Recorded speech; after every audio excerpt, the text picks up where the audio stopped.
In this guide, I'm going to show you how to export Instagram chats and messages.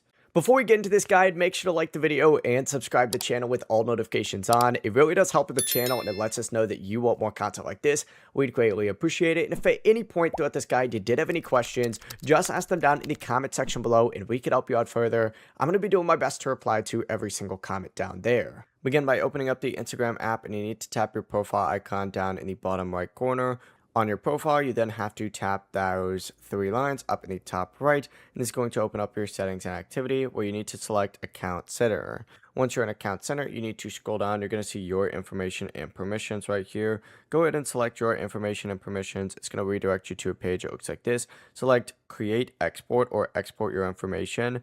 Then it'll load. It might ask you to sign in again, so just keep that in mind. But then select create export and then go ahead and select your Instagram account. We'll go ahead and do this one, export to device. Once you select this, go ahead and choose customize your information, and you're going to want to clear all on all of these, and there's going to be a lot that'll pop up. You really only need to go ahead and do your messages. So we'll keep those ones just for the sake of this video, but you just need to scroll through here, look for messages down at the very bottom, select it, hit save, make sure it notifies the right email, and then of course hit start export.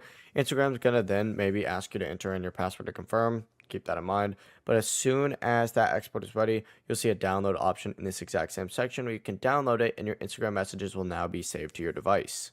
Before you leave this guide, make sure to like the video and subscribe to the channel with all notifications on. It really does help the channel and it lets us know that you want more content like this. We'd greatly appreciate it. And if at any point throughout this guide you did have any questions, once again, ask them down in the comment section below and we could help you out further. I'm going to be doing my best to reply to every single comment down there. Have a great rest of your day though.